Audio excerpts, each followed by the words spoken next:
I welcome all the participants today, and we'll try to make it interactive towards the end. So, as you all know now, the topic is karma and astrology. But I always love to speak about karma from the standpoint of how you can change it to make your lives better, instead of just believing that we have an unalterable future, something that has been determined already, that there is nothing we can do about it. Somehow we don't believe in all that. In fact, this is not my original idea. It is based on the fundamental book of astrology, because we are told repeatedly on what one should do if there occurs a problem in the horoscope. So this is not something that we have made up. It is already there in the textbooks of a very ancient source of astrology, has included regularly for every problem. There's always some effort, something that you can do about it, than just accept it as it is. Now, accepting it as it is just a matter of again, a choice. For some people, even if you tell them that this is going to happen, there'll be two reactions. One, I'll make sure it doesn't happen if it is bad. If it is good, okay, I'm so happy about it. I'm so happy listening about it. But if it's bad, then there are people who simply say that, what can I do? Anyway, it's going to happen. So I'm going to go through that. Whereas there's another set of people who will say, okay, now that you told me this, what are the methods I should follow? What should I do to make sure it doesn't happen? So the entire book of astrology is filled with such examples. For example, take one. Sometimes remedies may not be prayer or even charity or anything that we normally know as remedies. Sometimes it will be simply an advice, like do this and or don't do this. Okay, it will be like that. It's very simple ideas. Like, for example, if we have what is called, if a person has Mars creating what is called a blemish on the house of marriage, the Marksheet says that if someone has this problem, for example, if Mars is in the 7th house and without any saving grace of benefic planets like Venus or Jupiter, then Mars in the 7th causes what is called Mangal dosha or Kuja dosha. And the expected result is the spouse will pass away. That's what he has said in that. But immediately after making this statement, he says, but this will not happen if the person gets married to someone who has a similar dosha, a similar defect. And it's very interesting, because if you look at it once again, you will now be able to look at it in the proper angle. For example, the Marksheet does not say there's nothing you can do about it. He's giving us a choice. Like, if you do this, then this will happen. If you do that, that will happen. And there is no some conditions of destiny which says you will marry a person having Mangal dosha, or you will marry a person not having Mangal dosha. That has not been said at all. But in India and elsewhere, those people who regularly use astrology, they generally like being told that there is an unalterable future. They like it, most of them. Oh, it is there, is it? Okay, fine. So I remember when I was a young boy, my dad used to regularly bring in some astrologers back into our house and ask them to read all the horoscopes. And I remember one astrologer telling me, your horoscope shows you'll go abroad. And when he said that, I said, are you sure? 100% you will go abroad, he said that. I said, in that case, I won't even apply for a passport. He said, no, you have to apply for a passport. You just now said it will happen, right? Then if it happens, then it must happen. Then I need not even take a passport. No, that's very foolish. You have to take the passport. And then what should I do? Then he said, you have to, book a flight. Then you have to do this, you have to get the visa. And he kept on telling more and more things. I said, I have to do all this. Only then I'll go abroad. So it means that to get, even karma fulfilled, it will still, actions will go along with that. So you cannot say I can separate myself from actions. So the action is part of what we call karma. And out of this part of the actions, you still seem to have some choice based on the information that you have got. So that is the basic essence of astrology. And we will be, going through a short PowerPoint, presentation just to so that I don't miss anything. I've kept everything ready, so we'll be going through that. But uh, the point is that how we have been using astrology. Like for example, we are using something that we got, the text that we have. Let's say Brihat Parashara Horashastra by the author Maharishi Parashara lived 5,000 years ago. That is Mahabharata times. And so, if you look at the text, what do you expect to find there? Will it say that you will go, to USA, or you will go to, UK, London? No, nothing. There's no such lines there. So we have limitations in astrology. But at the same time, it's very clearly said during this period, the person will go abroad, will go to a foreign country, will go to a long distance. And all this is only relative. So 5,000 years ago, if you have a, if in India, we had many little kingdoms, small kingdoms.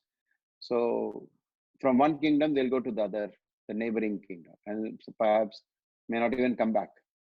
So the horoscope will only show the same thing that it shows even today.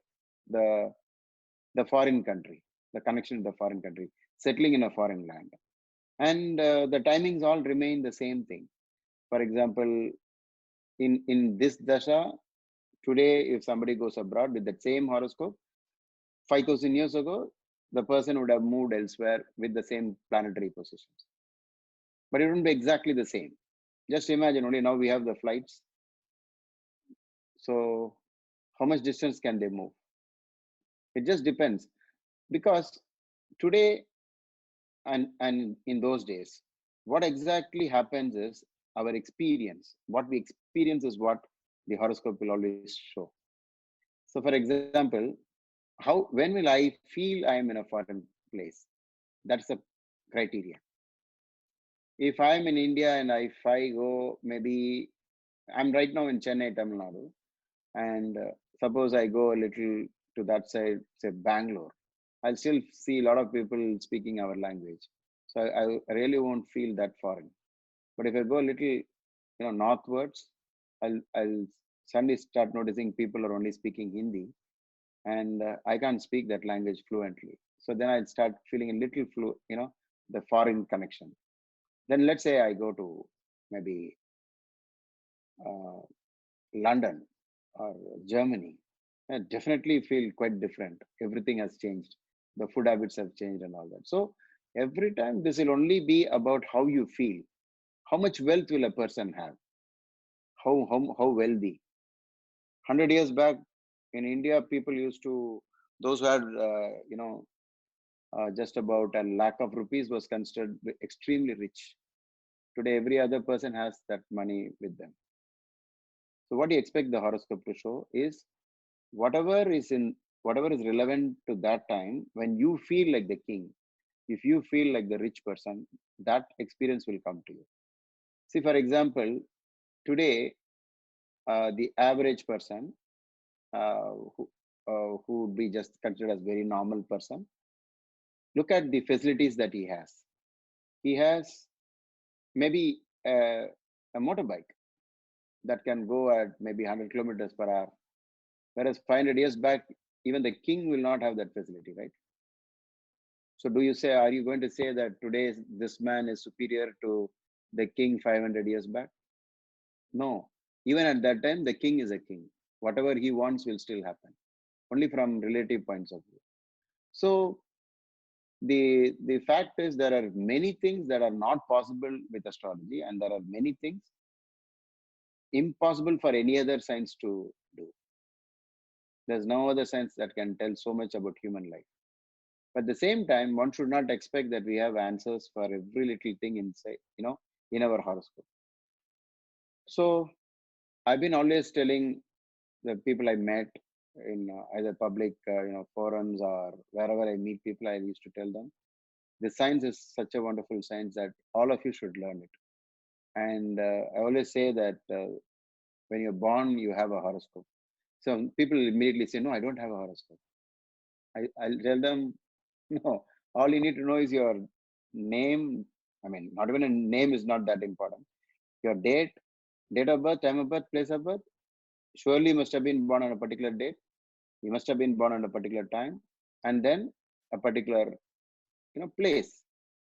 And then you feed it into, Cosmic Insights software on iPhone or Android. Just feed in the details, and wow, next second you see your horoscope. Your horoscope is always there. You cannot say, I haven't seen my horoscope at all. I don't know how it is. If you have not seen it, it is in the same way that when we buy gadgets, it comes along with some interesting, material. They call it the service manual, or some booklet always comes along with the, and you never saw it. That's your problem actually. You miss a lot of information about the gadget that you purchased. There will be a lot of do's and don'ts in it. You might have missed it. There will be a lot of instructions on how to use it, how to use it well. Otherwise, you might be using, some portions of whatever was offered in the gadget. You might not be able to use it to the maximum. All this is possible. So we will start the, the PowerPoint presentation. So change your karma. If it is positive, there's no need to change. Let it come as it is, as it has been told, right?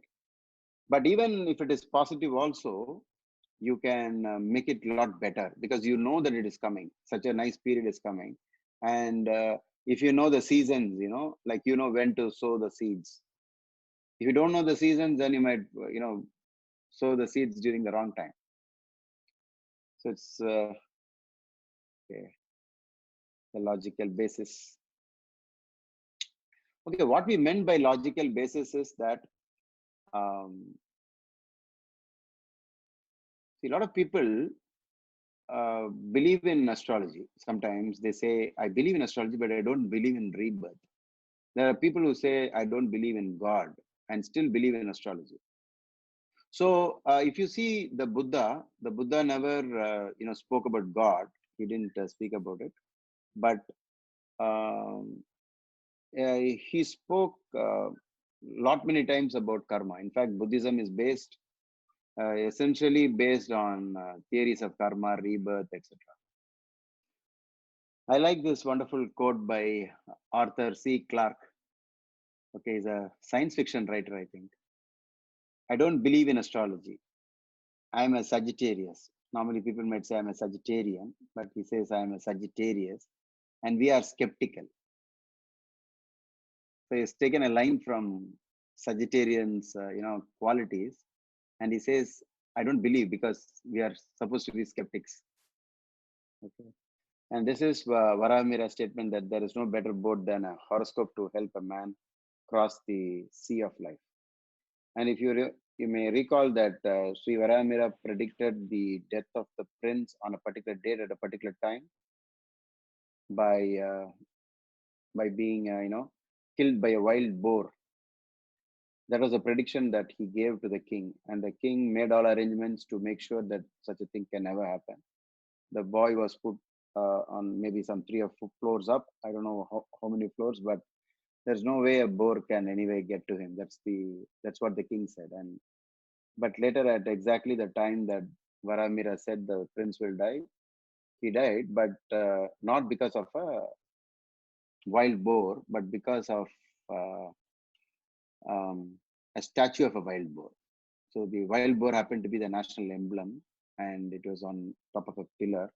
And then when it fell down, it hit the prince, and the prince died. So after this incident, he was given the title Varaha. Varaha means the boar. Varaha Mihira. Initially, it was called, before that, he was called Mihira. So his book, Brihad Jataka, is a very short and sweet book on astrology, very concise, information packed.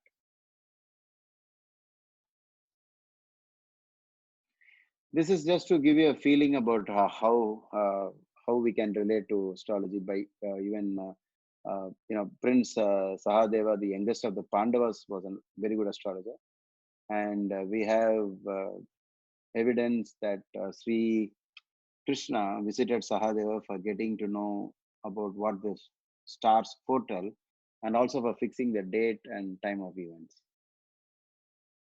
This is in case people do not believe in rebirth, etc., then we can, or the cycles of life. So this is one line from the Bhagavad Gita. Jata se hi dhruva mrityur. So for one who has taken his birth, death is certain, and for one who is dead, birth is certain. Therefore, in the unavoidable discharge of your duty, you should not lament. Just keep doing your duty, because do not be scared about the death of others also in the war field, because this instruction was given on Kurukshetra.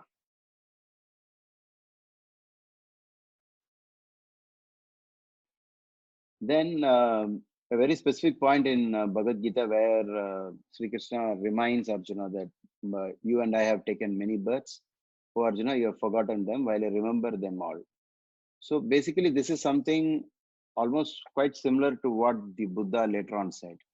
And Buddha is believed to have gone backwards many births. And he even told Ananda that I got sick of going so many lives backwards. And, he has described that. The main point about this is that there is a huge divide between Hinduism and Buddhism on the nature of the Atma, but still the common point is they all believe in rebirth. In fact, all the religions of which is called the Indian religions, Jainism or Buddhism or any of them, everyone believes in rebirth. But the other faiths in the world, including Christianity and Islam, believe that after death, at death, it's not over. We still continue. So the basic thing still almost is similar. It's death is not death. We just continue. We have to exist again. So that is common for all the religions of this world. So why are we discussing this? Is because the basis of astrology, why do you get a particular horoscope, is because of what you have done in the past life.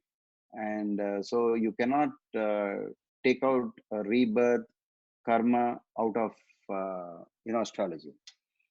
And karma has now become almost like a fashion word. In fact, according to me, more Americans are using this word more than Indians. So you can see a lot of videos, instant karma and avatar, all these kind of things. Much more, often, stated all the time, the discussions about yoga, karma, and rebirth.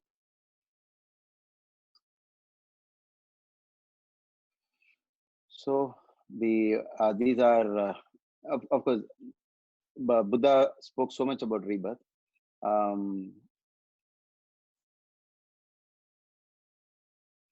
Then looking at it from a very scientific point of view, a psychiatrist called Ian Stevenson, he managed to collect about 3,000 cases of reincarnation.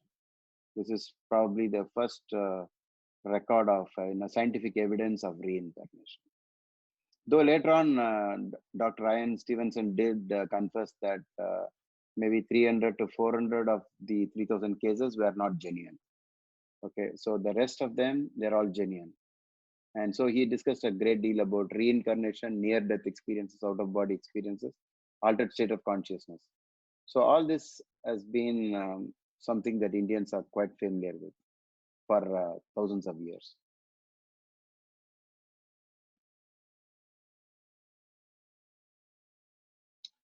This is something very interesting. Swami Sri Yukteswar, Guru of Paramahamsa Yogananda, the author of the autobiography of Yogi.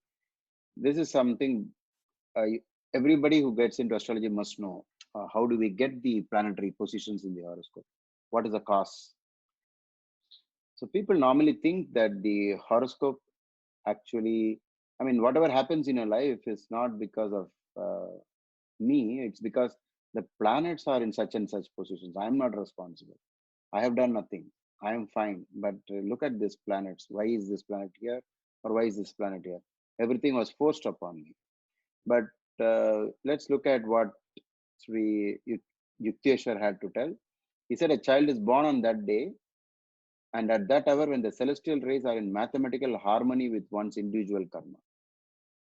His horoscope is a challenging portrait, revealing the unalterable past and its possible future results.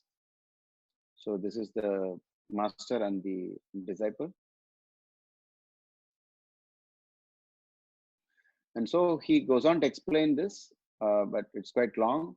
Uh, Basically, it's connecting the planetary positions to the karma, where the person is almost desired to be, to take birth at a particular time when the planetary positions are revealing everything about this karma. So I've just taken a portion of that and displayed it separately here. None other than himself was the instigator of the causes of whatever effects are now prevalent in his life. He can overcome any limitation because he created it by his own actions in the first place, and because he possesses spiritual resources that are not subject to planetary pressures. In fact, you will notice that even Swami Vivekananda said almost the same thing, where he said, "You created it, and only you can, you are supposed to manage it, and you are supposed to work on it. You can't blame anybody else. Most of the time we do the blame game. I'm not responsible. I'm not responsible."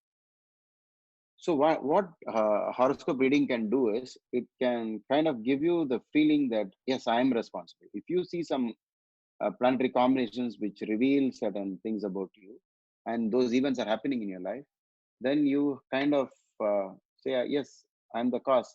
I'm not going to disown this. I'm not going to say someone else is the cause because it is there in my chart. Usually when I get to consult people, they'll say, see, all this is done by my wife. Then I'll say, in your horoscope itself it shows this problem. That means you are the one who allowed it to happen, at least from the karma point of view.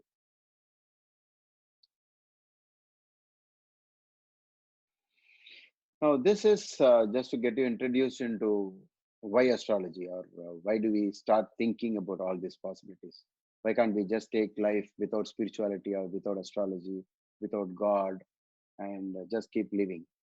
So the reason is when certain things happen to us, we start looking elsewhere for answers. So I just gave you some random questions here. I have spent my whole life in the upbringing of my children, giving them the best of everything, sacrificing my comforts. But now they complain that I become a burden or a liability to them. Doctors say that all our medical test results are normal, but I'm unable to conceive a child. In fact, I've asked several times, to my own clients that, are you sure what the doctor said? The doctor said, everything is fine with you, but still we don't know why, uh, you're not able to conceive. There are many, many a times this has happened. But sometimes they do find the fault and then they try to rectify it. Sometimes it works, sometimes it doesn't. They might even spend 4 or 5 years trying to solve the problem. So there are many other questions like this. I mean, you can write a whole lot of questions. If you talk to 10 people, each one of them is going to say something. Why did it happen to me? As a father-in-law, I have been very compassionate and courteous to my daughter-in-law, who has now filed a complaint against me on harassment for dowry. What did I do? So you have a lot more questions here. And one of them is this: I consume good food, healthy food, but still, um, never consume alcohol, never smoked a cigarette, and but now I got this cancer. So you find this very often the situation, like in spite of very good habits, people have gone through kind of very strange illness, which normally, when a smoker gets some problem with his lungs, you can expect it. For example, Jesse Owens, the four-time, he won 4 gold medal in the Berlin Olympics. He was a chain smoker, but at the age of 72, he got lung cancer. That's quite, understandable. So I know of a friend's father who never had any of these habits and died of cirrhosis of liver at the age of 45.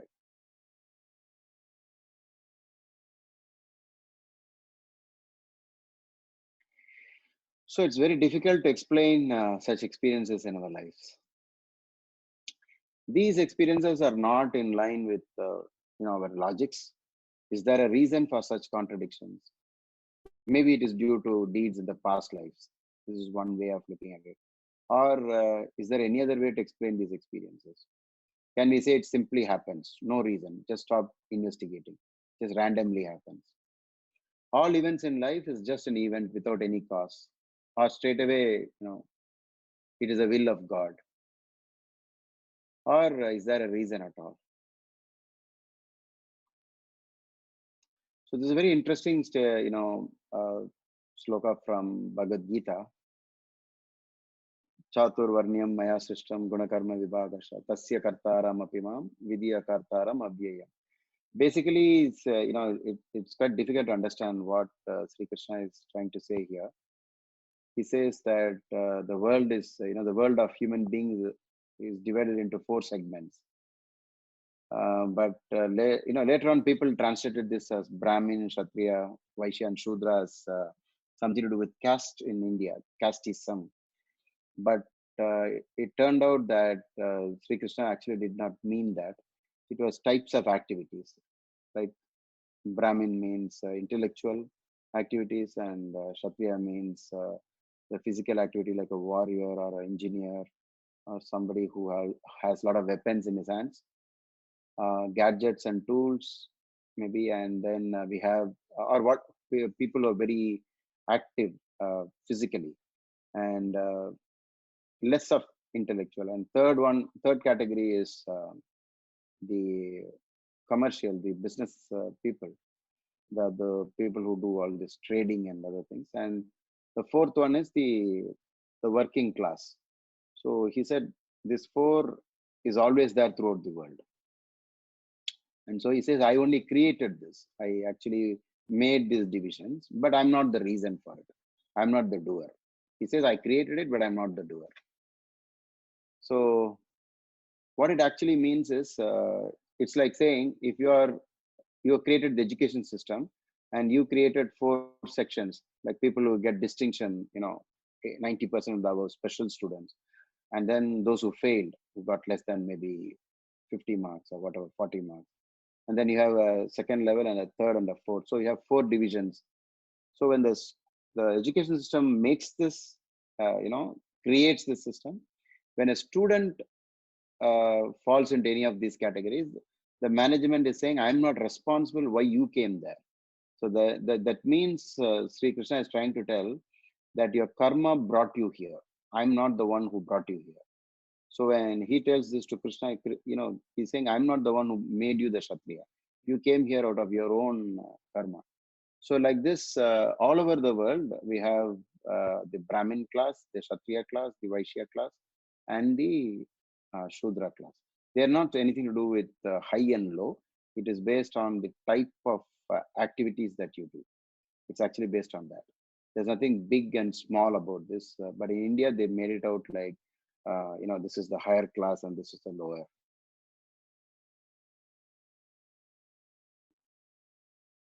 And on the side of this, you see the 6 Vedangas, and you see the 6th one is Jyotisha astrology.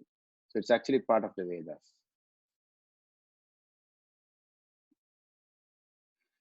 Now, this is very interesting. Like, do we start from the same point when we begin our lives? No, definitely not. We all start from different points. But whenever human beings do something, we always give a fair chance to everybody. Everybody starts off at the same point. So, we don't try to give them a different start. If you're conducting a race like this, you are sensible enough to put all of them in the same line. You will not put anybody even 1 inch in front. Okay. So as a human being, you're capable of doing this, and you have so much sense of justice.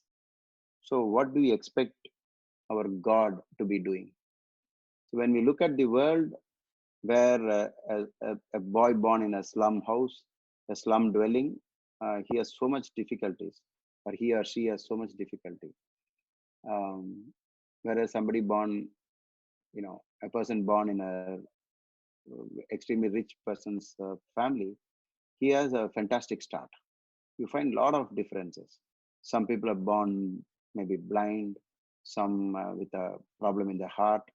So, you can write out 100 different ways we get totally different from another at the starting itself. As soon as we start life, some people have lost their father, some have lost their mother, and extremely poor conditions. You can't even go to school.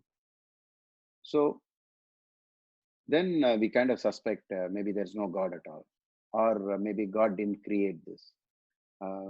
God is not responsible for this, because if God was responsible, He would have always kept every one of us from the same type of starting. It will not be any different. There won't be any differentiation.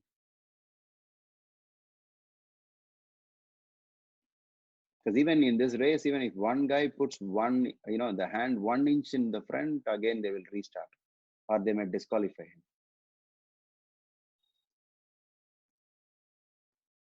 So here you see the world of extremes, the poor boy, and you can see here the poor boy is not lazy, he's working. So you can't blame him saying, no, he has to work, only then he will improve. And on the right hand side, you see the rich boy is playing with money. Again, this is the same thing repeated, but this is a very sad scene where, children are begging for food. Of course, their hands have come forward. And even here also on the right side also, you see the hands coming forward. But that's a extraordinary buffet in a 5-star hotel.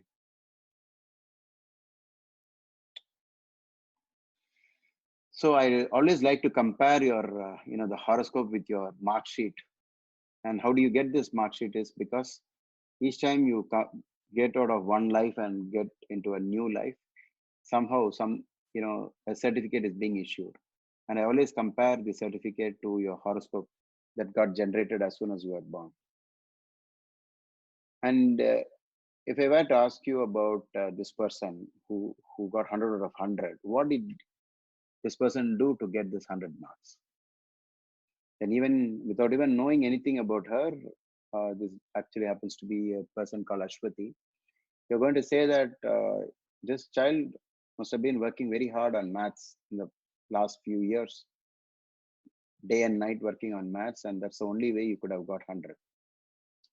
So I'm just comparing this to, if you find somebody having a very nice life, extremely happy, etc., you must simply accept that they must have done something to qualify for that. It wouldn't have come just by accident.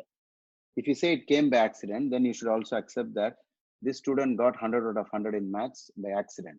It happened. It just happened. And maybe the education system has given her this. That's the equivalent of saying God gave, all that which was given to the rich person. So we find no, all that is not logical. Simply you say, I don't know who this lady is, but I know she must have worked very hard in this subject. And now I've purposely, intentionally, now show you another mark sheet where a student has got 50 out of 100. Okay, then you can easily guess what the person must have done in the previous class standard.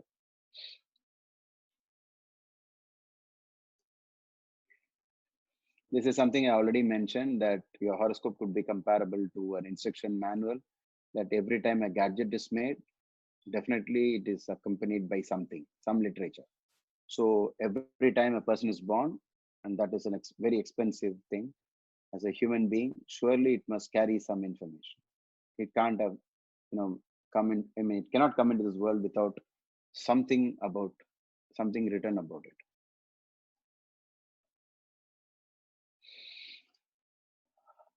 So here the child seems to be saying the horoscope is my mark sheet I carried forward from my past life. This is just a random horoscope, nothing to do with the baby.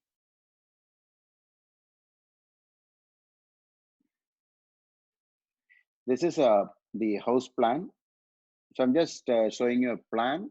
It's actually paper. In the same way, your horoscope will be on paper.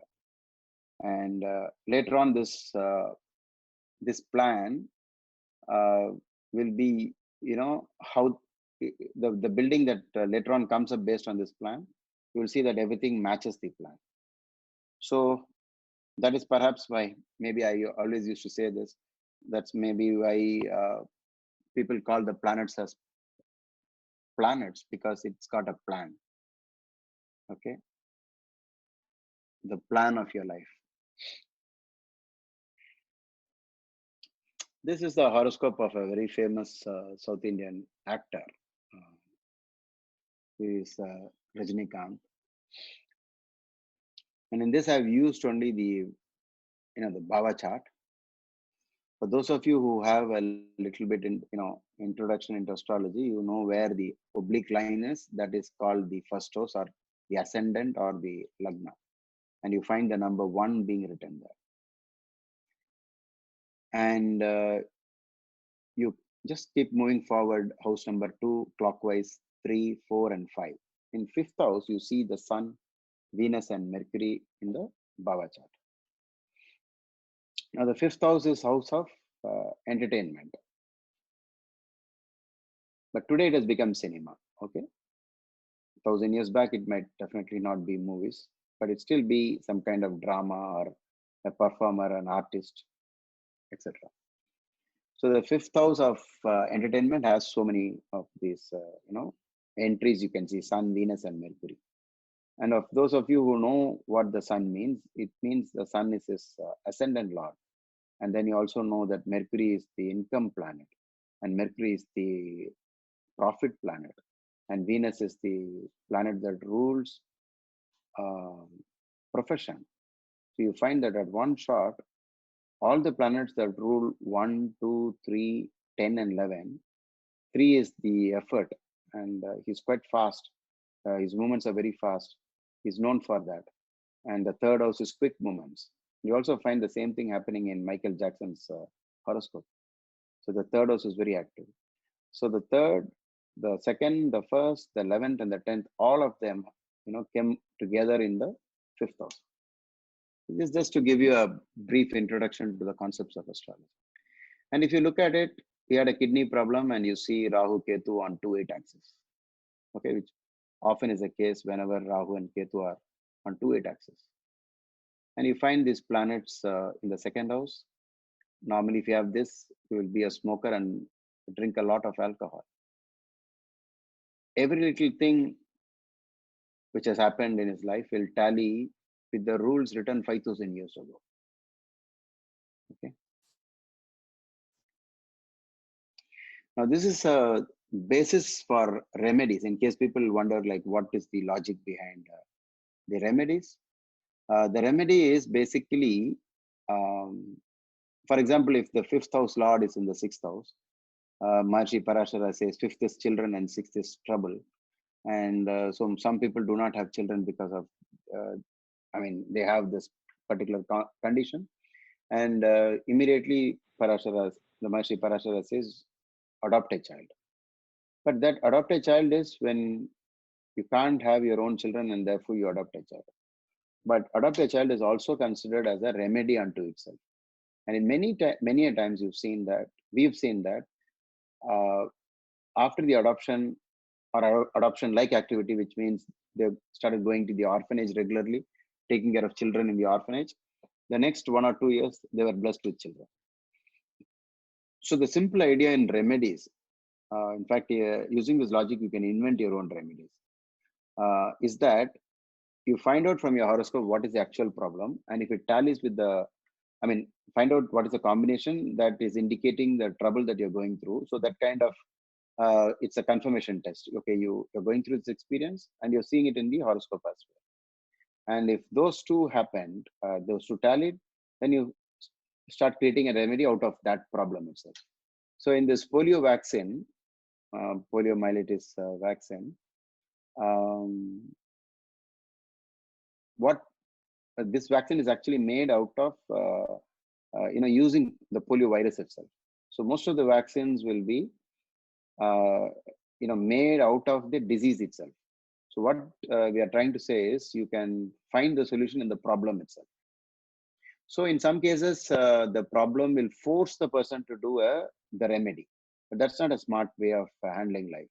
You should do it before you're forced. Okay, so you should do it before it forces you. There's no point, it's like this is not very expensive vaccine, but it can save a lifelong affliction of polio. It's almost over. Polio is almost over. And a few cases of polio still exist in spite of the worldwide vaccination that's going on. Virus is so difficult to get out of this world. But prevention is better than cure. And even in astrology also, try to prevent the problems before it happens. That's a smart way of handling it. What is the basis of astrological remedies is very simple. It is first awareness.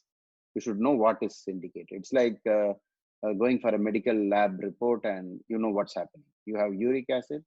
Okay, then, okay, I have uric acid. What is the extent I have? To that extent, the pain will be there in the body and you can't walk properly after that. So everything will be as it is said. It is said that if this is the, this is the value, then this will be the output. Like that, in the same way, you find that in the horoscope, the rule will say that if this planet is in this house and it is aspected by this planet, then this should be your experience. And once it tallies, oh, that means it's coming from karma. Then what should I do? So therefore, awareness comes first, and is the first foremost thing about astrological remedies. So avoid the problem. Once you know the problem, once you are aware of the what is happening, then you learn how to avoid the problem. And then you also, once you know that there is a problem, like for example, if I used to, if a student fails in a particular examination repeatedly, then he has to go for private tuition. And let's say he's failing in maybe mathematics, then to which teacher should he go? He should go only to a mathematics teacher and not to a history or a chemistry teacher. So it's so obvious. So what we will be doing in the remedy section is that if a planet is causing this, we estimated the planet, then the remedies are only associated with that planet. If it is Saturn, then only Saturn's remedy will be given. It's the same idea about the vaccine, insurance, raincoat. Yeah. See, this is often used as, to explain that you simply can't stop the problem. You can't stop the rain, but at least you can make sure you're not getting drenched. Okay, that's a raincoat idea. Gifting idea. If some people are giving you problem, and to silence them, you have to gift them. So this is considered as donations. Sometimes we are asked to give something to the gods. So sacrifice, what we call not animal sacrifice, but other things like ghee. So many things could be sacrificed in the havan or homa. So that's why they call it sacrifice. And pleading or prayer. So it works. If somebody is trying to attack you, then the first thing that we normally do is to plead, please let me go, etc. So prayer, the right kind of prayer. Again, if you see on the right hand side, almost the same thing. You can see the last line, you see no pain, no gain. But above the most important thing in remedies is you should have faith. You should believe that if you go to the gym and start exercising, definitely you'll become athletic your fat will burn out, and then it will get replaced with the muscles. But it won't happen so quickly. You have to go regularly. You have to keep going there again and again. So some people go, sign up for a gym for a full 1 year and then go for 3 days and just stop going.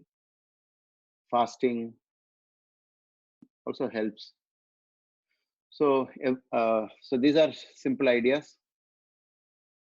And the astrological remedies must be connected to the horoscope, the planets and the houses, etc. It should not be a random remedy. Okay.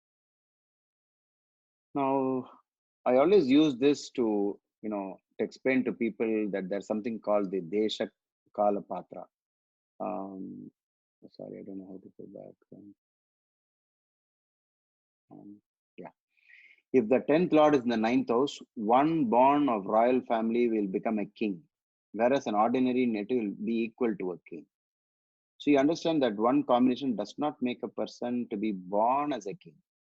Or so here he says, if already the person is born in a royal family, then if that one of the sons of this family has the 10th Lord in the 9th, he will become the next king.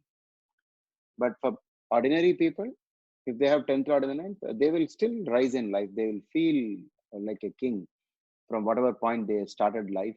They will feel very happy. So I already mentioned this in the intro that things have changed across the centuries. So it won't be the same. You have to consider the Desha, Kala, and Patra. So Desha means the nation. Kala is the time, but time could be many aspects. Time could be at what time are you giving the prediction? Are you giving it when the person is a teenager, or is in youth, or old age? That is also one type of Kala. And Patra is like what uh, what is his upbringing, what is the style of upbringing, to which faith he belongs. All that would change the or modify what is there in the horoscope. It will not be the same. For example, if uh, for example, even if you're not able to follow this, I'm just making a statement. If the seventh lord is in the sixth house, usually almost 90% of the times it will lead to severe problems in marriage. But if you if you notice that in countries where this has happened many a times, I mean more often it's happening in the world, 50% of the marriages are failing in a particular nation. The one who has the sixth lord in the, I mean, seventh lord in the sixth, etc., will surely there will be a divorce.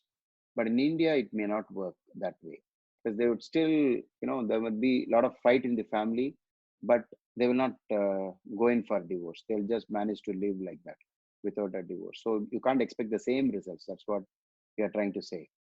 It'll get modified according to the background.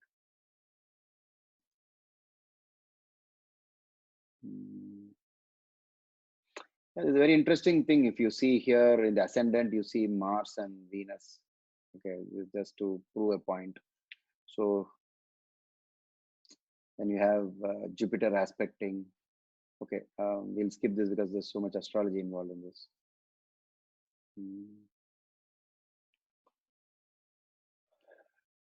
The real foreign luck is actually few and far between. It's not often the case.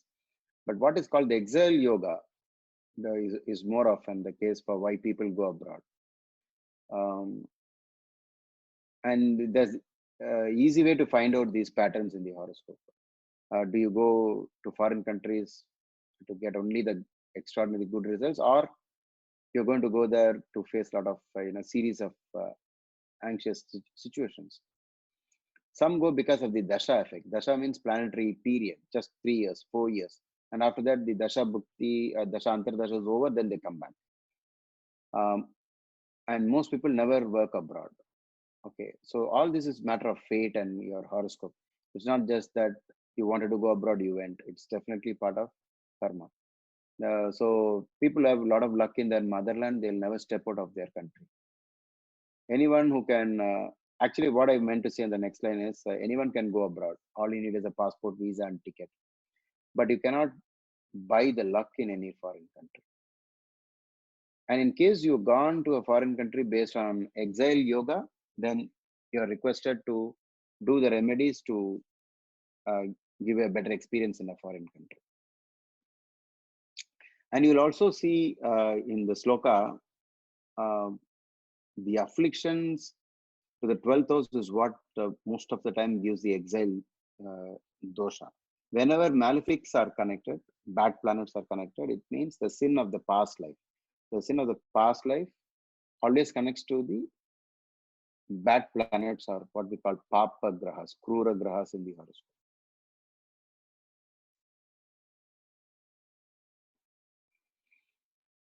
This is a very interesting horoscope. It's in the public domain. She was initially an actress, and then she went on to become a very big politician of India, Tamil Nadu CM, and she dominated the political scene for a very long time. So those of you who know the basics of astrology, you can see that the ascendant AS is written in Gemini, and the 5th house has Ketu in it. The Lord of the 5th is exalted in the 10th. Again, we are using the same rules that we use for Rajinikanth. You see here, the Lord of entertainment is in the 10th house of career, and it is exalted. So when you start, if you start investigating this person's life, you will see it started off in ordinary situations and then went on, it got better and better. She acted during this Venus Dasha, the Venus Mahadasha, which gave her this great Raja Yoga. And after that, there was no turning back. Okay. So if you look at astrology as a kind of statistics, it is also okay. Because every time somebody is born with this planetary conditions, then this is the result. So they observed this for thousands of years, and the guru said this to the Shishya, the disciple, and the disciple became the guru, and then he passed it on to the next person. So they kind of collected a database across centuries, and then they made all these, the permutation combinations as rules, and it is there in the books.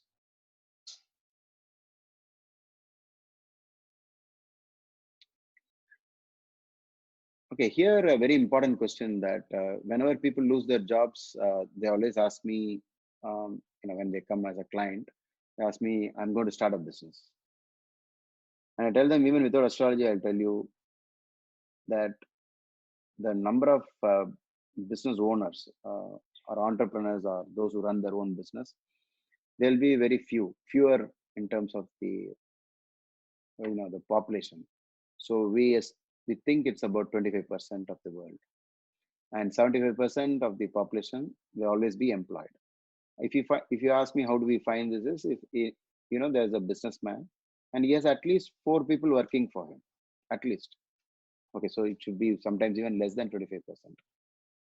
And if something is few and far between, it should definitely come only from karma and horoscope. It can't come just like that. These people, and those who have the yoga for being only employed, they should not unnecessarily worry about I'm not able to start business, etc. It's just an arrangement in time. Okay, if the business owner has to survive and he has to do his business, he needs the employees. So obviously the balance in the world has to be maintained. So only this many people can become, and so the horoscope will actually show that. And once it shows, the person employed must not try to become a businessman. And if he becomes, since it has gone out of plan, he will lose a lot of money, and then he will be forced to come back to the job. But occasionally, even though you have luck in business, you might go through a very bad dasha and antardasha or a transit, but after that, things will come back to normal. And so astrology can help you, avoid such blunders, because just before the bad dasha and antardasha, if a businessman invests huge sums of money, then it will get him into trouble. All this could be avoided.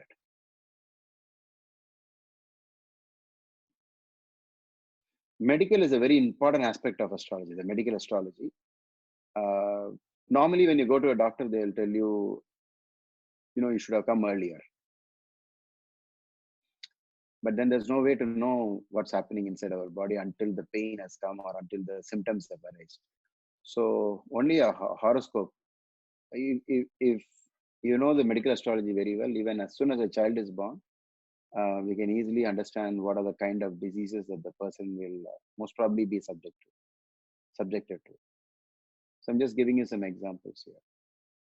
Like for example, Rahu is called the smoke planet, and Rahu, Saturn, they're all called the intoxicants, and the bad habits. So if they occupy the second house is the house of mouth, eighth house is the lower stomach.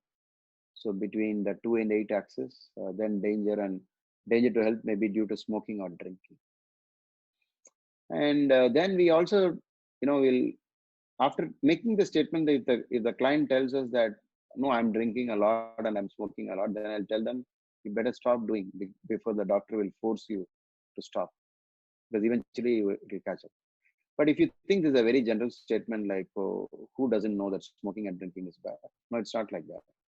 For example, Winston Churchill, was regularly smoking and drinking, and Bernard Shaw was not. But they both lived almost to the same, age. So it's not about smoking or drinking is definitely capable of destroying health. For those of whom it is not indicated, that means they will not get into trouble at all. Whatever they do, they will not get into trouble. Only those who are susceptible to it from karma point of view, they alone are in trouble.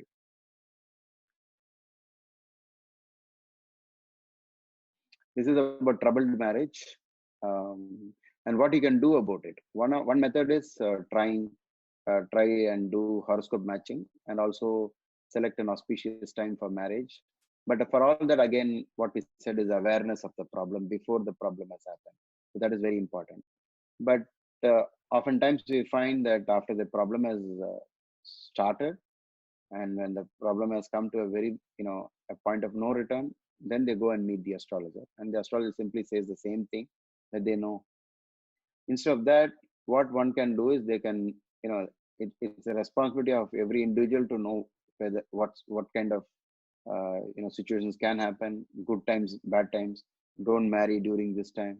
All such advices can be given. Marriage muhurta can be given.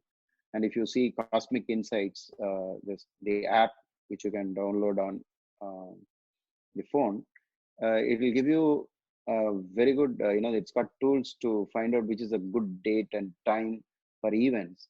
Right now, you can find out what is the hora which is going on, what is the nakshatra which is going on, what can you do, what you should not do during this time. So all this helps a lot. If you think this is very superstitious, just think about it. When would you want to conduct the Wimbledon? In winter? You'll say, who doesn't know all these things? So that is because you know the seasons. But how would animals know it? How would other creatures in this world know it? They would not know anything about time. Only human beings are capable of knowing time. And because we know time, we can think about future, we can plan, we can do a lot of things.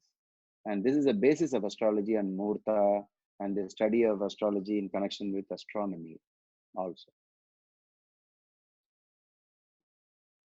Sometimes we find that, when we are at a crossroad, and many a times we see that a dasha has ended, a planetary period, a long period has ended. Excuse me.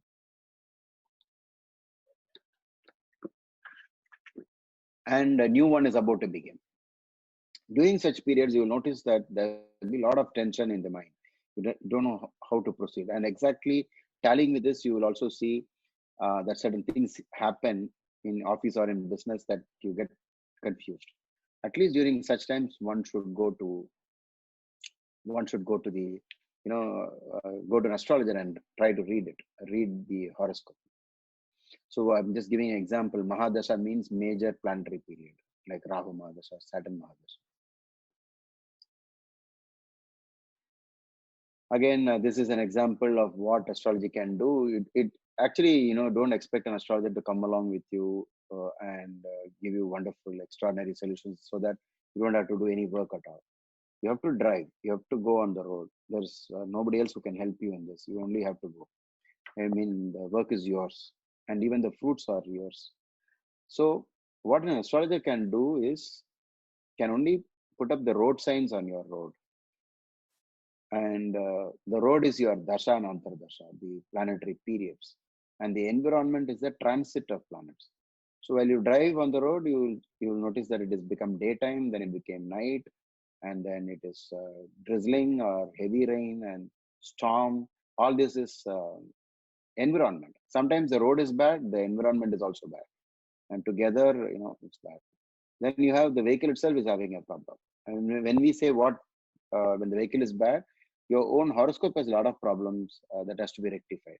So once you rectify that, this rectified karmic, vehicle can, it can make your driving experience a better experience while you drive through this road. So now there are three components: the vehicle, which is your karmic vehicle, the whatever karma plus minus, the power, punya, the merits, demerits, bundle that you carried forward, what is called as prarabdha karma. And then driving on the road. The road becomes narrow, the road becomes wide, the road becomes this and that, potholes, dasha. So that becomes dasha and antardasha. Then environment, the transit of planets. Whenever Sade Sati happens, whenever 7.5 year Saturn happens, people say, I know, suddenly things have changed. Why is it like this? It's never been like this before. I just want to find out what's happening. This, it happens all the time. So people get into astrology first time in their life, almost 80% during Sade Sati, or during a Rahu or a Ketu time. Mostly it will be Rahu Dasha and Rahu Antardasha. If not, it will be a Ketu Dasha or a Ketu Antardasha. So this has been noted not only by me, but by many other astrologers also.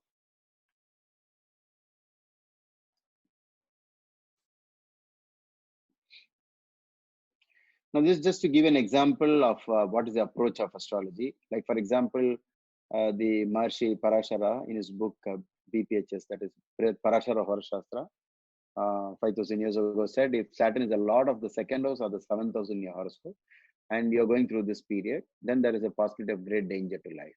And if a black house donated, and then then the person is protected. Also, Vishnu Sahasranama Mrityunjaya mantra be used and chanted to protect the person. Then this is Saturn remedies, and Saturn actually rules the vata, the pain in the body. And whenever any disease is indicated in your karmic, the horoscope, and is karmic in nature,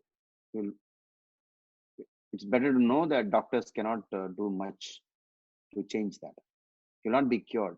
It will just be there all the time. And especially vata, very difficult to get rid of, chronic diseases.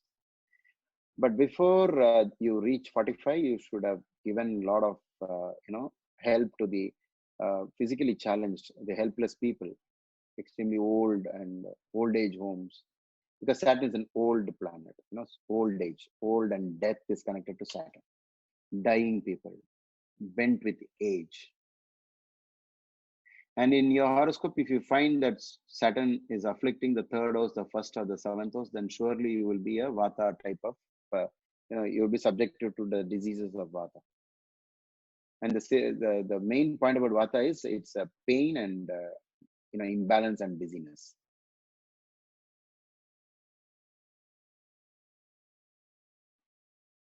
Who should know about your horoscope?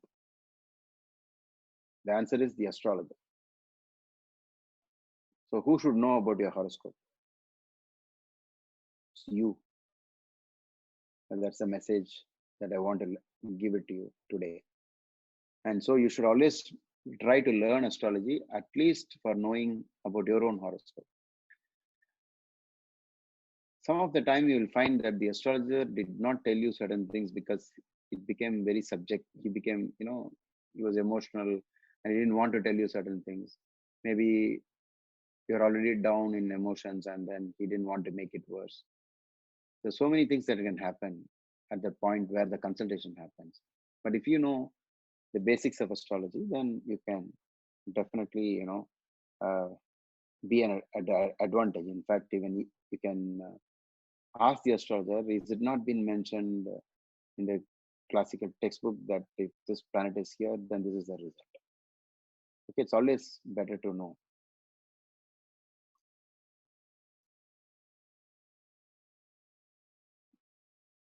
So learn astrology the easy way. And what is the qualification? Those who have the desire to astrology can learn. Those who have the knowledge of basic mathematics, just basic numbers, I shouldn't have said mathematics, just arithmetic, just adding numbers and subtracting numbers, can learn astrology.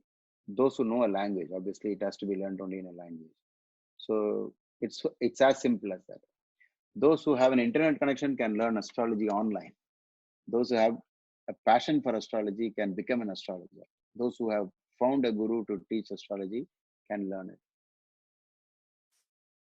Most people's questions are based on, can you just chat. talk Okay. to us about how to find karma in the horoscope? I think that is the most common question. Usually, if you look at the Shubha Grahas and the Ashubha Grahas, that is the good planets and the bad planets, in Sanskrit itself, what word they've used is Papa, P-A-P-A, Papa. Papa means sin, the sin planets. Okay. So, if you look at these grahas, the negative side and the positive side, all the good things that happen in our life, they are connected mostly to benefic planets. But at benefic and malefic, you have natural benefic and malefics. Like, for example, Rahu, Shani, Ketu, Mars, all of them are Saturn, all of them are krura grahas, cruel. And what it means is, how can the planets be cruel and, nice? It's not exactly the planets. The planets are indicating what's going to happen in your life. You understand? So if you're looking at what is your karma, it can't be answered in just even in paragraphs. It will run to many pages. Actually, what you should do is, if you ask, where is my good karma and where is my bad karma? That will be a better way. Because if you want to know the good karma, they'll all be related to houses like 1, 4, 7, 10 and 5, 9. All the bad karmas will be with the other houses. And out of the sin portion, the maximum sin is on 6 and 12. Houses 6 and 12. And then something of, similar to that is in the 8th house. So they called it dushtanas, bad, evil houses. And why did it become evil? Was because of what you have done in the past. Okay. So suppose you see in any horoscope, many planets are in 6, 8 and 12. You understand? Then, at one glance, there is something that, should catch our attention. There is something that the planets are trying to reveal. I'll just give an example. In Bruce Lee's horoscope, you have 2 planets in 6th and you have 4 planets in the 12th. There are only 9 planets totally. That's a typical, combination for short life. And short life is 30 to 33. Please check the lifespan of Bruce Lee. You understand? So the sin portion is only that, 6, 8 and 12.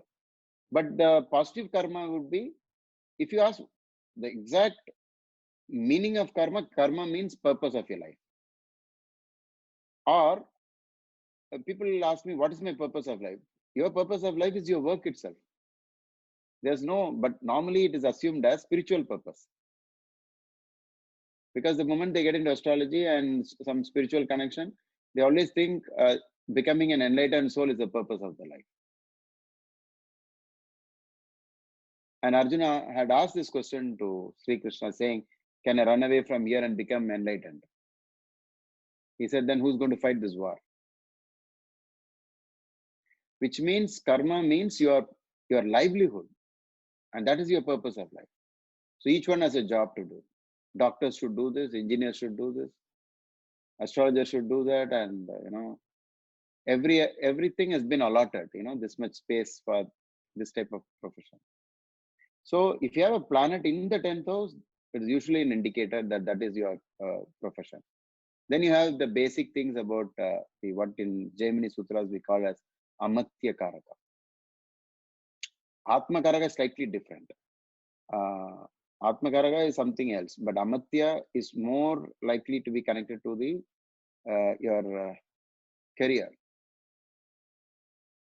See, but one thing, if there is a fault in the horoscope, and if you don't rectify it, even if there are other yogas, your life will be affected by those negative things. It is like saying, I have a nice car, but maybe a flat tire. Until you make the flat tire all right, then there's no way you can make use of the car. And then you'll complain to people, in my horoscope, there are so many yogas and it's not working at all. Because the house 5th house is called the house of reward.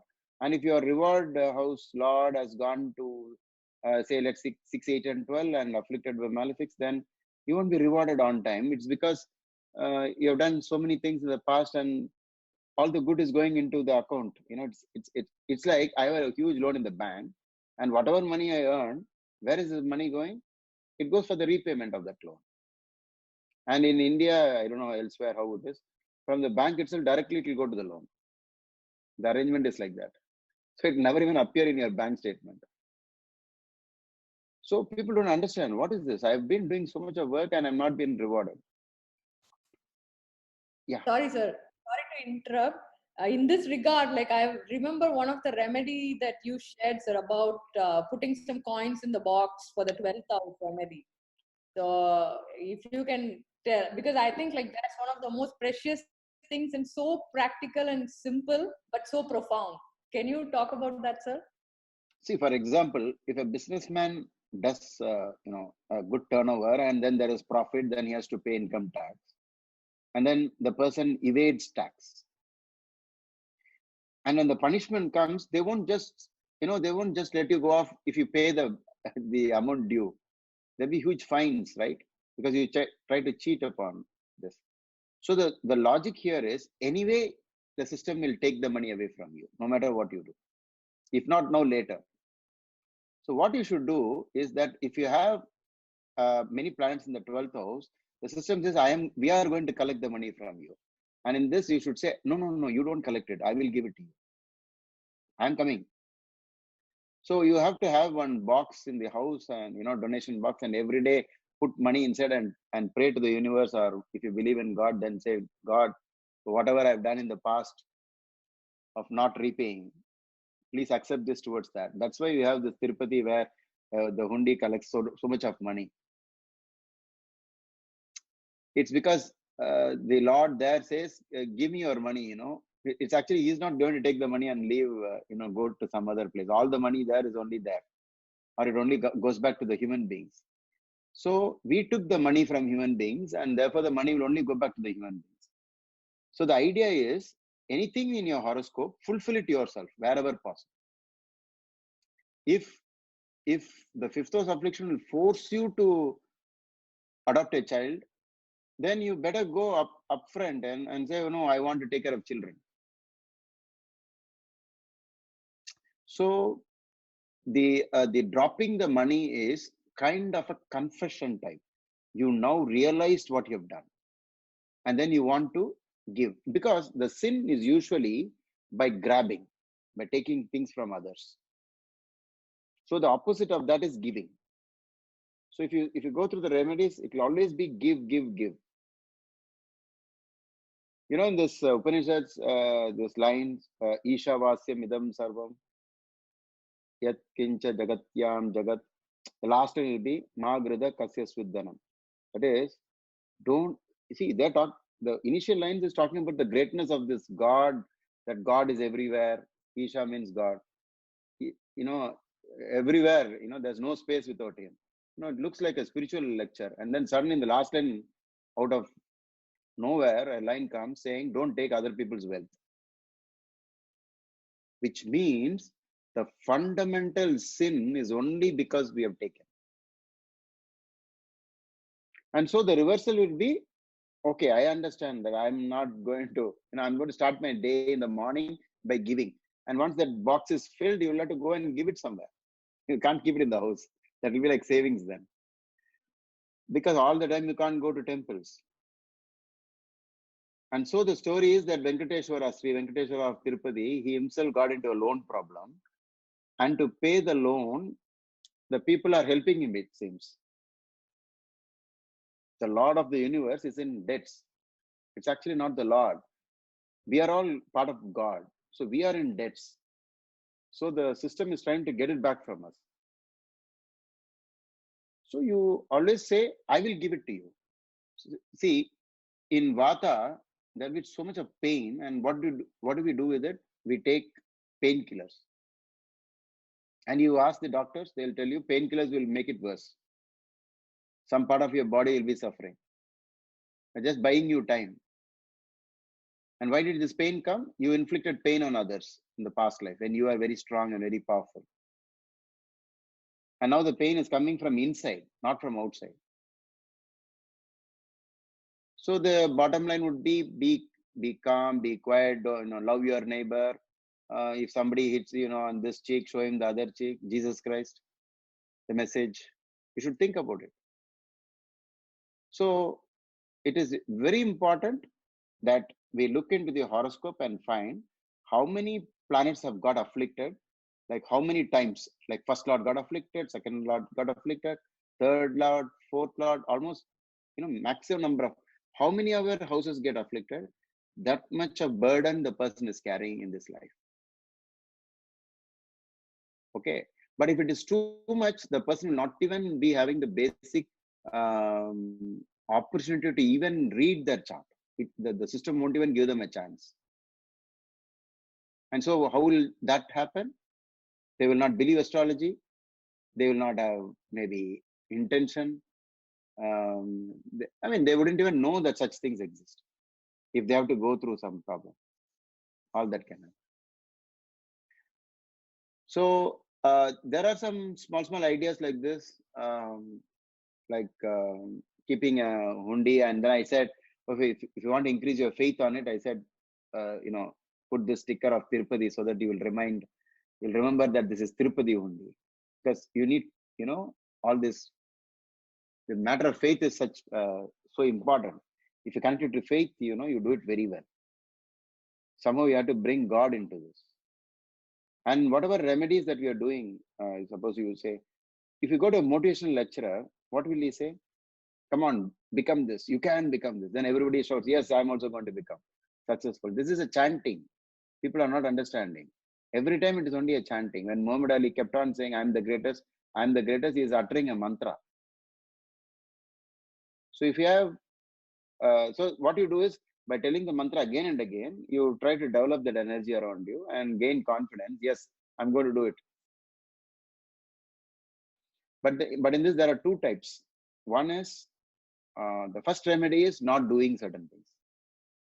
Suppose you have 11th lord in the 12th, you better go out, go to another country and live. Because Parashara says you will have foreigners as your friends. So the friends must be foreigners. How? Only if you go abroad, you will have. To another nation, if you go, you'll have. Otherwise, you know what will happen? The 11th lord and the 12th is a poverty yoga. You will have a lot of problem at home if you live in your birthplace. So like this, so many, many things have been told, but some do it automatically. A lot of questions are coming up. What do we do? How do we handle this? I think they can all join the course, sir. I believe he already mentioned Vata people identified it. Air is responsible for all the movement in the body.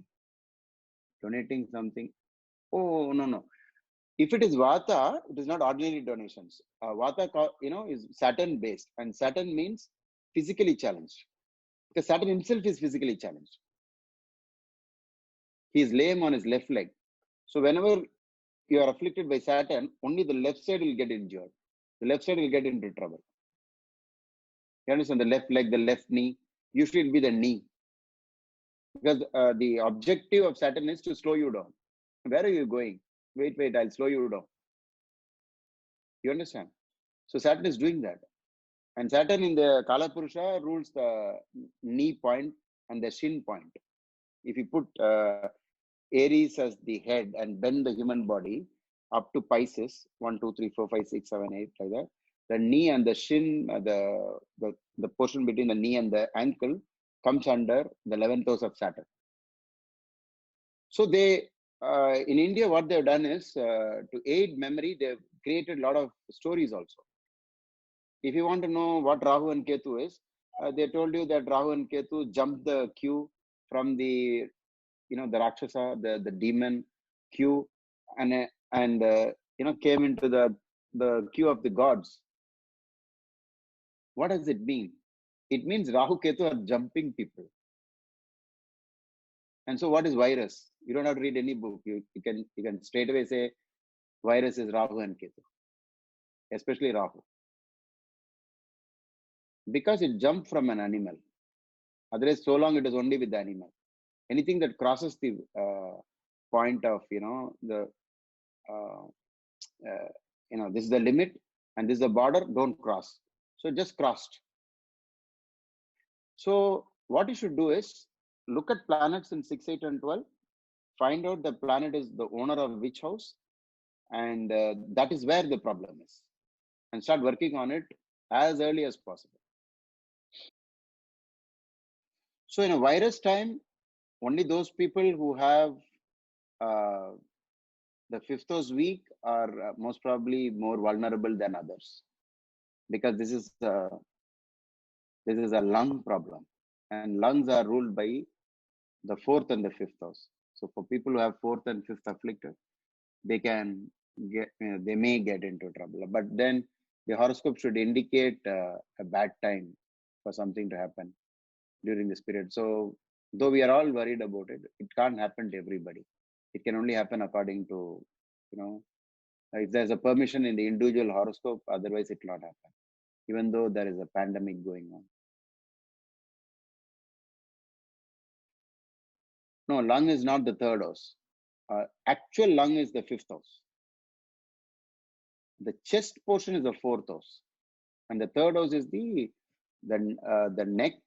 And if you stretch your arms like this, the entire thing, if you make a man stand and stretch his hands like this neck and all of that comes under the 3rd house. This head comes under 2nd house. The top of the head comes into the 1st house. Only the brain part comes into the 1st house. The eyes and the mouth, everything comes. But the ears alone has been connected to the 3rd house, because it's a communication. And it's a hearing somehow has been connected to 2nd. 3rd, seeing is connected to 2nd. Netra sthana. If the 2nd house is afflicted, then the person will be prone to eye problem. If Saturn or Saturn afflicts the 2nd house lord, or there's a mix of Sun Saturn fight going on in the 2nd house, malefics in the 2nd house, eye problem, serious eye problems. I think another prominent question asked by people was, what is the remedy for 7th lord in 6th house? See, basically, suppose in that horoscope, if there is more planetary combinations stacking up, stack up we call it, stacks up to, like one more fault. If you go to the Navamsha, you find again the 6th house afflicted, and then again 7th lord is badly placed. Like that, if you're able to pile up a lot more, then there will be a point of no return, that you do whatever remedies you want, still marriage can't be straightened out. Because there's so much of, the sin portion. But if it is border case, then with human effort, definitely it can change. One is accepting that if it's there in your chart, you say, yeah, it is there in my chart. I'm not going to complain to my husband or my wife. I'm going to live with this. Because even if I quit here and divorce, go to another person, same story will repeat there also. One is, if you can do remedies connected to the 7th lord itself. Sometimes the 7th lord afflictor, all this you can only give answers by looking at the actual chart, because each chart is different. You do not know the other aspects of that. For example, if you say, usually the 7th lord will be not aligned with the horoscope, the person, because the 7th lords will be the opposite of the lagna. So prayer to the 7th lord is good. And troubled marriage, the greatest remedy is helping poor people get married. That's why in those days they had this habit in India of spending on others and someone else's marriage and giving a lot of money as gift. Get married. Here's the money. Okay, because marriage is so expensive. For the poor people, that's the end of everything for them. They have to take huge loans. After that, they'll never come out of the loans. One more common question was, sir, do retrograde planets mean significantly more karma or? No, actually it means stronger. Strong. Okay, stronger. When he says stronger, you're obviously right, which means it's got more power, means it's got more power to do what it wants. See, for example, Rahu and Ketu, they say, is extremely strong over any other planet. Because all the time it is retrograde. All the time. So just look at the planets when they're retrograde, like Jupiter retrograde, or Saturn retrograde, or Mars retrograde. Where are they? Where is the planet in the sky? Actually, the planet is closest to Earth, which means they've seen this logic that anything which is coming very close to Earth, it is influencing us strongly. So in Sadbala calculation, a Vakra Graha is given more strength, believe it or not. It gets stronger. In Ayurveda calculations in longevity chapter, Vakra Graha is given more number of years, like 3 times. It's so strong. So in one of my YouTube videos, I said, now I had a bow and arrow in my hand and I pulled back the arrow and showed them, now look, because I'm pulling it back, the arrow is getting more strong. So planets going backwards is actually strong. Only in Prashna reading, you will use a different logic, because if your question is pertaining to, let's say, marriage, and it happened to be the 7th Lord and it is retrograde, then the Prashna reader will say, no, nothing of this is going to happen because you have to wait for the planet to go forward. There it is used differently, but not in the basic chart. In basic chart, in Shadbala, straight Vakra means it will be strong. Wow, that's amazing. Yeah, just look at the astronomical situation of a planet when it is retrograde. Don't watch astrology, videos. You see astronomy videos and see how, at what stage the actual retrogression happens. The maximum retrogression, the middle of the retrogression will be directly in line between Earth, the planet, and the Sun. It will be a straight line. And from the straight line, you'll have to take orb on both sides. And that's where the retrograde will start. And that's here the retrograde will end. It is in this place. And right in the middle, you have to just draw a straight line between the planet, the Earth, and the Sun. So it's very obvious that retrograde planets are very strong. When he says strong, it packs more karma in it. If it is weak, then we are stronger than the planet. You understand? That means I have more power over the planet. I can use my free will. Okay. Also, but exaltation is not the same. Exaltation is happy and unhappy. Exaltation means happy planet. And debilitation means unhappy planet. It's not exactly strength, though it is still used in strength calculation. But sir, what if the planet is strong in the D1 chart, but in the divisional chart it's weak? Like for example, D9 Saturn, exalted Saturn from D1 goes really weak. Like say it gets debilitated in D9. It just says that in a particular the antardasha of this person's life, depending upon other planets placed in this Navamsha, because Navamsha is more to do with the marriage, because Navamamsha Kalatrana. But for all this, there must be a permission in the basic chart that the person can go through trouble in marriage. During such time, in the antardasha of a planet placed in Nietzsche, like you just now described, during that period alone, in the aspect of marriage, there will be some trouble. So what you do is, if you know the meaning of every divisional chart, in that divisional chart, if a planet is debilitated, when that planet rules, in that area, there will be a minus.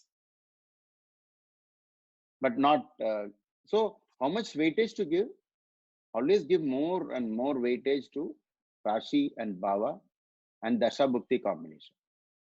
Because if you read Brihat Parashara Shastra Vimshotri Dasha, can you show me one line where Parashara is asking the question about in Dashamsa where this planet is, in Saptamsa where this planet is?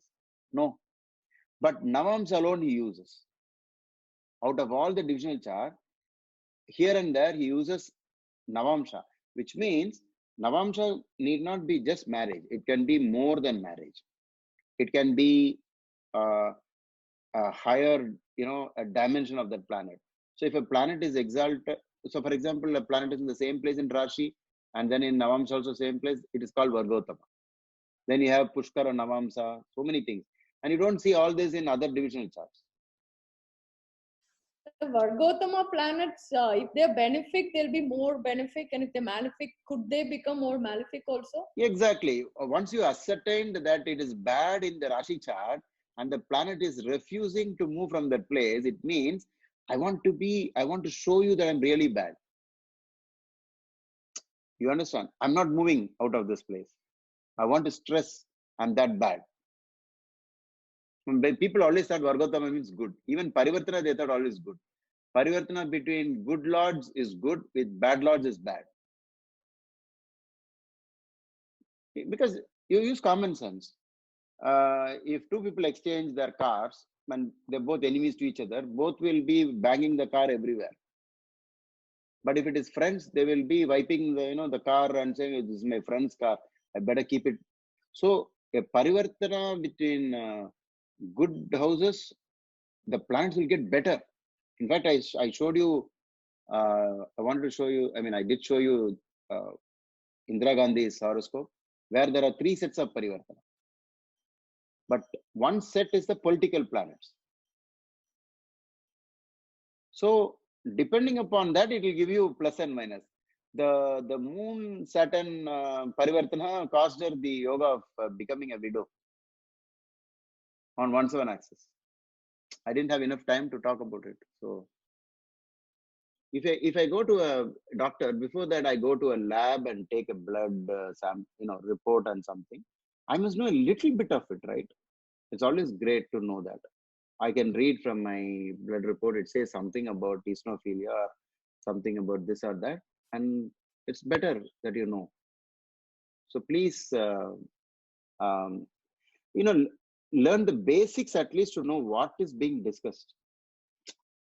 Because human beings are so different from animals, and one of the key things is I don't know whether an animal will ever look into the sky in the first place. I'm not very sure. What do you think, Archana? Do you think it'll look into the sky, the moon and the sun, and stare at it and think what is it trying to tell us? Only human beings can do that. And then animals can't really think about 5 years from now, what would happen. Though we are told, in spirituality, we are told live in the present, but we can't do that because the past is catching up with us and the future is about to be manufactured.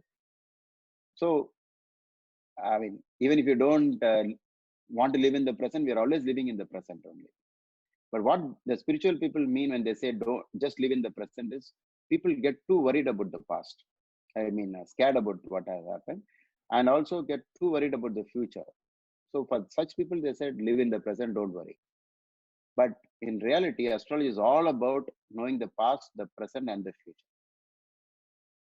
Because the future is unfolding. And as it comes there, a lot of work has to be done. There's so much to do. You just can't, say, no, I don't care whatever happens. It's not as simple as that. So only human beings can do this. That's my way of looking. I can see that, animals can do many other things that human beings do.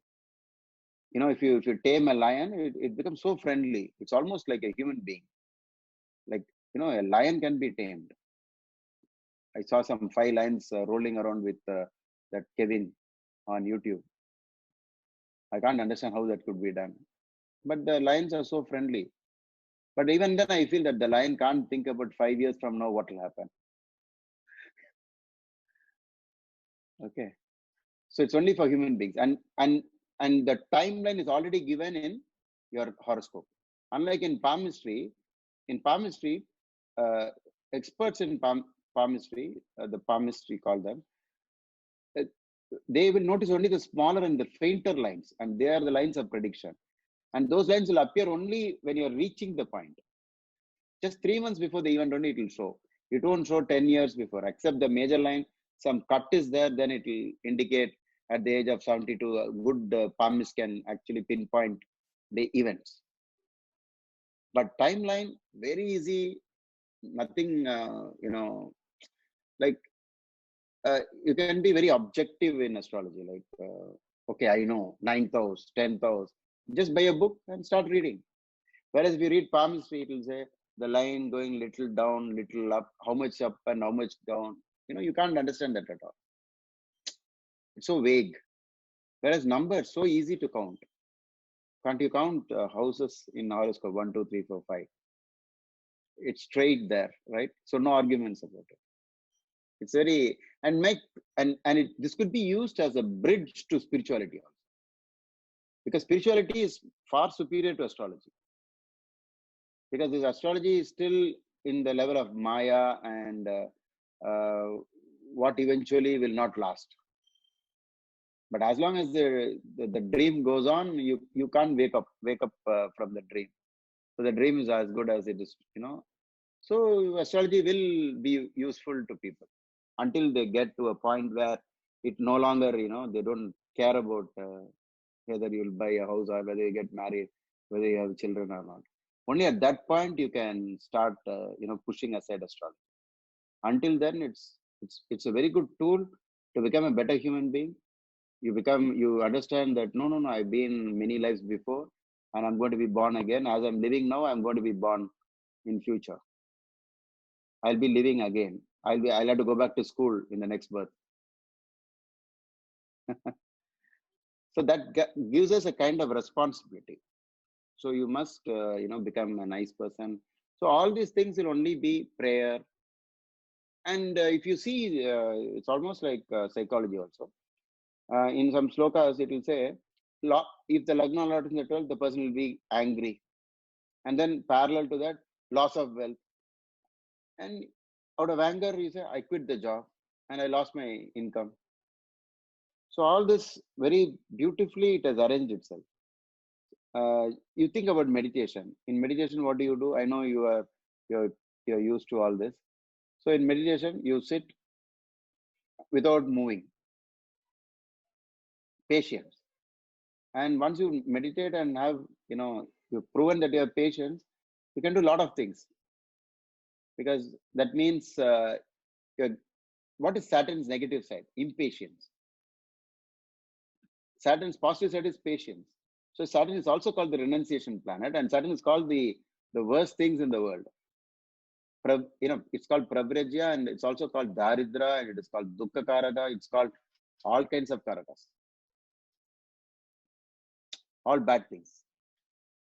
You understand? So it depends on which side of the planet is there in your horoscope. If it is plus or minus, you will know from that.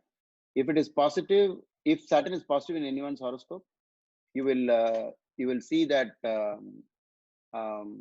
house will be filled with granites, all black granites, and gold-plated letters, and big cars, all black cars.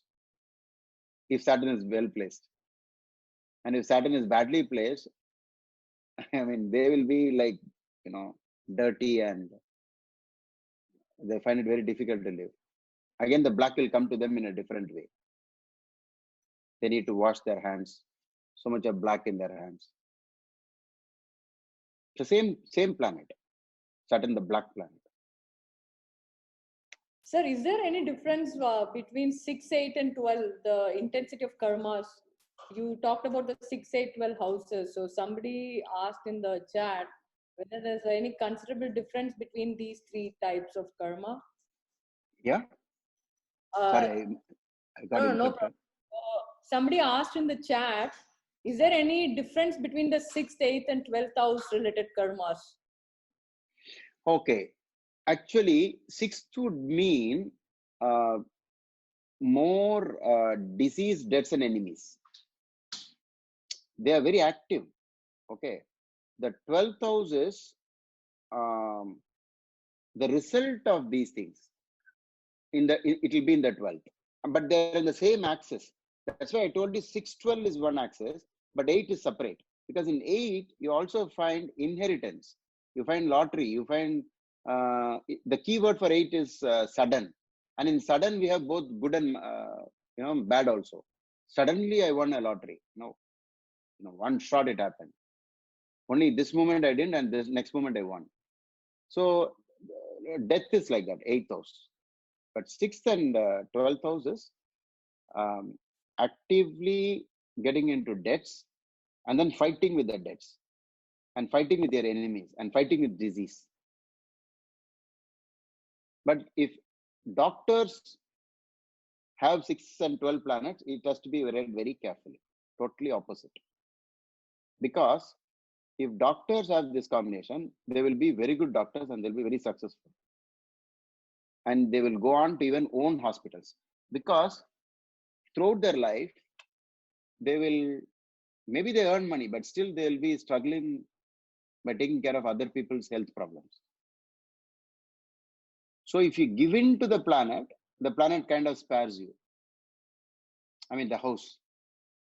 But if you're not in that trade and then you have 6 and 12 planets, then there'll be a lot of debts and a lot of health problems, depending upon some other condition. So the problem with astrology is, after finding a clue, you need to develop it from more clues from other planets, and then find out whether it is going towards health, or it's going towards enemies, or is it going towards debts. Only further examination will reveal it. Sir, Another thing is, if Saturn is in the 2nd house, they might say that this is Daridra, Daridram in Tamil or Sanskrit, Daridra, poverty yoga. But you will find actually people who are wealthy also have Saturn in the 2nd. But sometime in their life, they would have seen a lot of financial problems. And oftentimes they get into trouble, and again they get back into the loans. But if you see a sannyas having 2nd house Saturn, because already the planets want him to be in poverty, he is himself a poor man.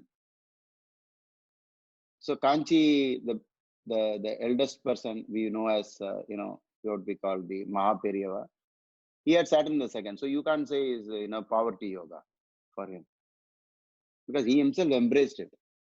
So if you embrace it, no problem. If you don't embrace it, you will get into trouble. Or if you have Saturn in the 2nd and you still want to become rich, then you'll have to do a lot of Saturn remedies to make sure it doesn't trouble you. Sir, like occult sciences come under the domain of 8th house, right, sir? So, yes, 8th house. Personally, my experience has been, before I started learning astrology, there's way too many 8th house related issues happening. And after I learned astrology, I found that stability in my 8th house. Does that really have a connection, sir? Definitely, because once you change, you will start getting the better side of that same combination. Until you change, you get the first one. It's like a coin has two sides. So, see, it's basically, that's what the same thing again and again I'm repeating. If you give in to that condition, then it is all right. See, just think about a real, a doctor 24 hours in a hospital taking care of the dying and the, it's a real sacrifice, very tough work. And so since they're all the time in the 6th house and 12th house place, 12th house is hospital and 6th house is disease, they're seeing it all the time. So there won't be any other problem for them. But when you're not doing that, then we tell them, you take care of the people in hospital. If you have problem, if you have planets in 6-12, you start giving medicine. You start giving them help. See, one way, finally, the acid test for everything is your own experience, ultimately. Every human being knows his own world, right? So what I've been telling people all these years is, you know what's your life and you know your horoscope. If you know a little bit how to read it, you can get to know more than even an astrologer. That's why in the last 2 slides I showed, will an astrologer know about your chart or you? Because something is being stated and they will refuse. They will say, no, I didn't do anything of that. But some people confess. So when I see planets in the fifth house, like Ketu in the fifth with malefics in the fifth, again, Lord of the fifth going to 6, 8, and all, I ask them, did you abort a child? And 50% of people say no. And then there were people who later texted me, that time I didn't want to tell you, but actually I aborted 4 children so far. I thought you'll think bad about me. But when I read my chart, I know what's happening, right? So the sloka will say such and such thing. Then if I know it and confirm it, I'll start doing remedies towards that. The problem with astrology is when an astrologer makes a statement, it may not be valid at that point in time. After many years, it will happen. And that time you'll say, oh, as told, it has happened. As told, it has happened. One question now, how can Saturn in the second house affect marriage? Can this position make delay, etc.? See, Saturn is in Kutumba Sthana. Kutumba or Saturn is restrictive, restrictions, limitations, and not allowing to grow. Opposite of that is Jupiter, which is expansive. So when Saturn sits in second house, it somehow doesn't tally with that house at all. Because second house is what? You want your family to grow, you want your money to grow, you want everything of the second house to grow. You want your food to grow, you want your teeth to grow. Whatever you say in the second house has to grow. And Saturn says, no, I won't allow you to grow. So usually it will be delayed marriage, or it will be delayed children, or it will be, maybe some total of all this, even money, family, everything, all of them. But if you search for more clues elsewhere, you will get it. You should be able to find. Are there certain karmas that is actually we cannot even if when you do remedies, it cannot go away, sir? That will come when in the stacking up, you find the same thing showing up again and again and again. They will never change. If in one horoscope, you do whatever you want, it will never change. You put them in a spiritual retreat, they will run away from there in 5 days. You really can't manage them. Because so much of force is there in this. But where it is like 50-50, I think a great guru can do something about it. Suddenly the person might change. See, all this, various types of karmas and all that, instead of that, I will tell you how it actually works. It is like in a bank account, there's only one number, right?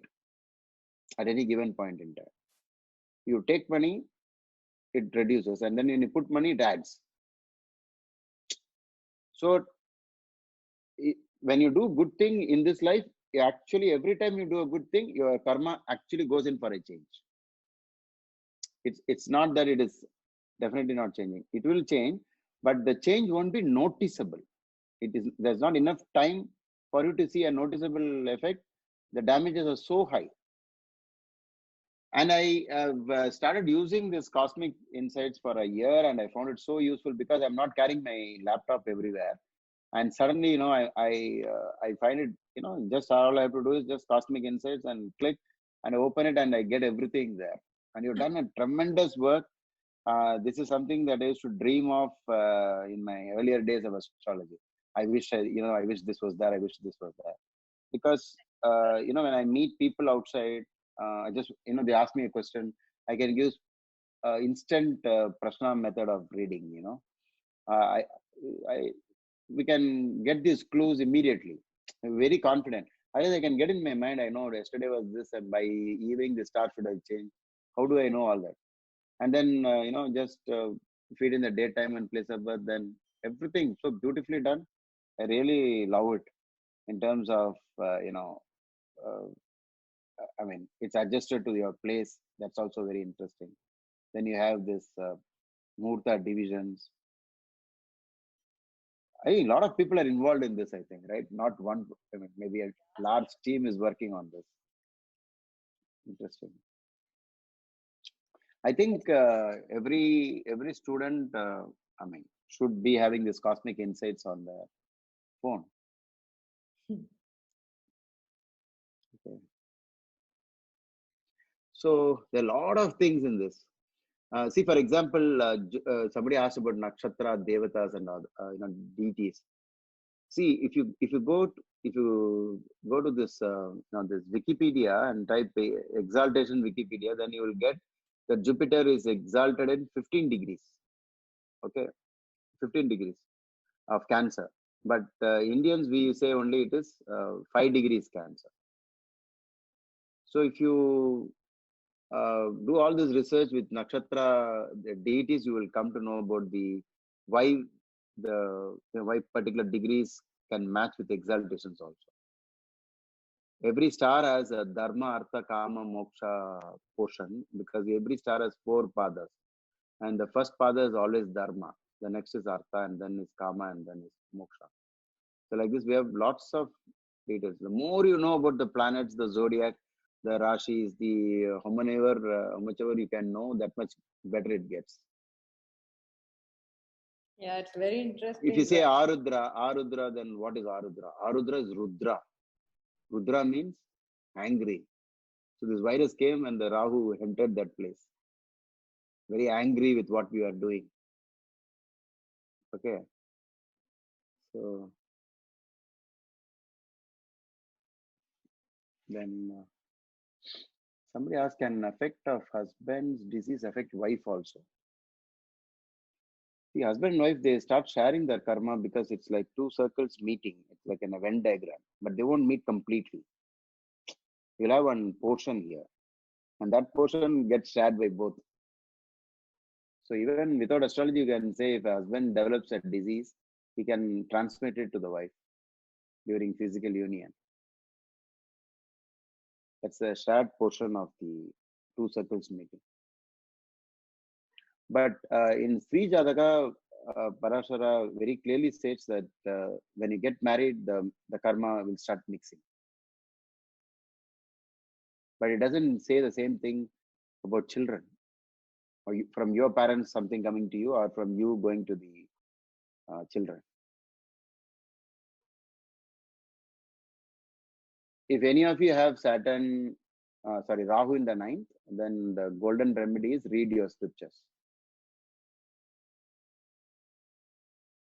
Rahu in the 9th. Okay. See, how do you know all these things? If you refer Sri, Bhrigu Sutra, it will say,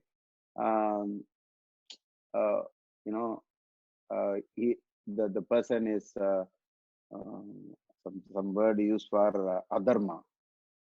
So you follow dharma. Okay, so you follow the good things in your scriptures. Read your scriptures.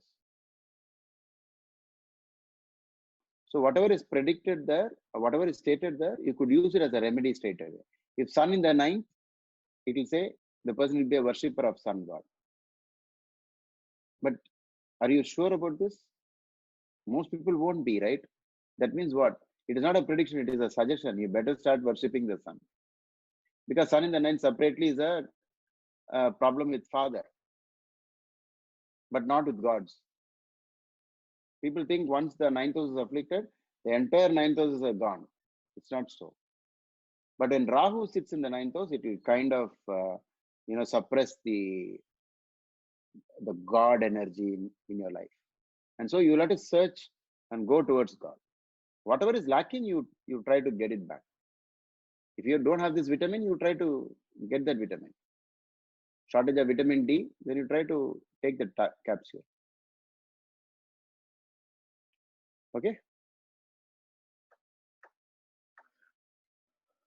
Saturn and Ketu in the 9th house. Very bad.